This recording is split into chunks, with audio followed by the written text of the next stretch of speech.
উনি একটু পরে উপরের দিকে উঠতে চাইছে, তখন দেখা যাচ্ছে পানি থেকে যেমনি মানুষের উপরে উঠে এমনি উঠে উনি দেখছে ওনার শরীর পুরো শুকনা, ভিজে নেই। আর ওই যে পাশে কাটা বন্ধ করছিল উনি, ওই পাশে আবার এখন পর্যন্ত আর কি ভাঙ্গে না মাটিটা, এখনো ভরাট আছে। এখনো বড়াট আছে। এরকম আরো অনেক কিছুই আছে। একজন মানুষ ওই আপনার বরাক নদী যেটারে বলে করিমগঞ্জের জি নদীর এক পাশ ভেঙে যেত আর কি, ওই যে আপনার নদী পার ভাঙ্গে না, জি জি ওই রকম। তো ওরা আসছিল একদিন ওনার কাছে, তো আমার কাছে যে বর্ণনা করছে উনি আছে এখনও, ওনার বাড়ি হইলো রাতাবাড়ি ইন্ডিয়াতে করিমগঞ্জে। তো উনি ছিল, উনি তখন 20 বছরের মতো বয়স ছিল।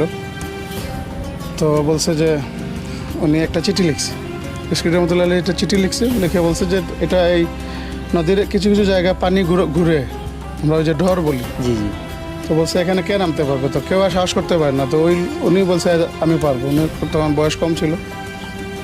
তো ওনার কাছে এটা দিছে, দিয়ে বলছে যে একজনকে গিয়ে পাবা বসা চেয়ারে, ওনার কাছে দিয়ে আইস পানির মধ্যে। উনি ওইটা কাগজ নিয়ে নেমে গেছে।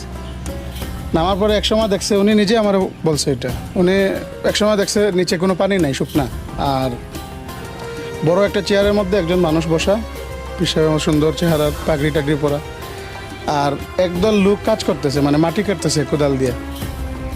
তো উনি সালাম দিয়ে বলছে যে বিস্কিটের মতো এটা দিচ্ছেন আপনার। তো উনি চিঠিটা পড়ছে, পড়ার পরে ওই যে যারা মাটি কাটতেছে ওদেরকে বলছে তোমরা এই পাশে কাটা বন্ধ করো, ওই পাশে আসো। পরে উনি বলছে তুমি চলে যাও। উনি একটু পরে উপরের দিকে উঠতে চাইছে, তখন দেখা যাচ্ছে পানি থেকে যেমনি মানুষের উপরে উঠে এমনি উঠে উনি দেখছে ওনার শরীর পুরো শুকনা, ভিজে নেই। আর ওই যে পাশে কাটা বন্ধ করছিল উনি, ওই পাশে আবার এখন পর্যন্ত আর কি ভাঙ্গে না মাটিটা, এখনো ভরাট আছে। এখনো বড়াট আছে। এরকম আরো অনেক কিছুই আছে, এগুলো তো আসলে বলে শেষ করা যায় না। সবচেয়ে বড় যেটা আমরা যেটা ধারণা করি, আসলে কারামত তো অলি আল্লাহদের থাকবেই।